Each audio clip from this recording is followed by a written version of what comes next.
Hi, ഇത് ഞാൻ special സാധനങ്ങൾ ഉണ്ടാക്കുവാണ്. നോയമ്പ് കാലമായതുകൊണ്ട് സ്പെഷ്യൽ സാധനം ഇന്നലെ ഞാൻ പറഞ്ഞില്ലേ, ഇന്നലെ ഞാൻ ഇട്ടിട്ടുണ്ട്. നാരങ്ങ മുറിക്കണതും പിന്നെ അരിയണതെല്ലാം ഇട്ടിട്ടുണ്ട്.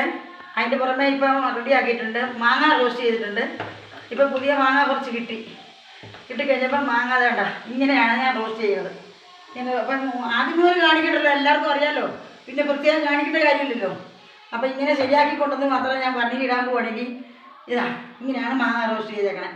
വലിയ മാങ്ങയാണ്, വലിയ പീസിലായിട്ട് ഒരു ചെയ്തേക്കണത്. പിന്നെ വടുകുപ്പുളി നാരങ്ങ ഇത് റെഡിയാക്കിയിട്ടുണ്ട്. പിന്നെ ഇഞ്ചി മാങ്ങ റെഡിയാക്കിയിട്ടുണ്ട്. ഉണ്ടോ, ഇഞ്ചി മാങ്ങ റോസ്റ്റ് ചെയ്തേക്കണേ. അത് ഞാൻ ഇന്നലെ നേരത്തെ വെക്കണ്ടല്ലോ എന്ന് പറഞ്ഞ് കോരിയിട്ട് ഭദ്രമായിട്ട് വെച്ചേക്കുവാണ്. പിന്നെ വടുകുപ്പുളി നാരങ്ങയുണ്ട്. ഇത് മാങ്ങ റോസ്റ്റാണ്. ഇതൊക്കെ നമുക്കിപ്പം പിന്നെ നോയമ്പ് കാലമായതിൻ്റെ പേരിലാണ് ഇതൊക്കെയാണ് എനിക്കിപ്പോൾ ചോദിച്ചേക്കണത്.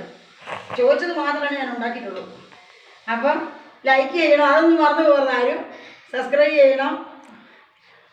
പിന്നെ എല്ലാവരും വരണം, എല്ലാവരും മേടിക്കണം, ബെൽബറ്റ് അമർത്തണം. എന്നൊക്കെയാണെങ്കിലും ചെയ്ത് എന്നെ സപ്പോർട്ട് ചെയ്യണം, അത്ര തന്നെ. അപ്പോൾ എല്ലാവരും വന്ന് മേടിച്ചോ. ഞാൻ അഡ്ജസ്റ്റ് ആക്കി ചെറിയൊരു പൈസയ്ക്ക് ആക്കുന്നുണ്ട്. വലിയ പൈസയൊന്നുമില്ല. മാങ്ങയ്ക്കൊക്കെ നല്ല വിലയുണ്ട്. പക്ഷേ എന്ന് പറഞ്ഞാൽ എല്ലാത്തിനും വിലയാണ്. വില പറഞ്ഞിട്ട് കാര്യമില്ലല്ലോ, നമുക്ക് എല്ലാവരും കഴിക്കും വേണ്ടേ. അപ്പോൾ അതുകൊണ്ട് എല്ലാവർക്കും ടാറ്റ. എല്ലാവരും ഓടി വരണം.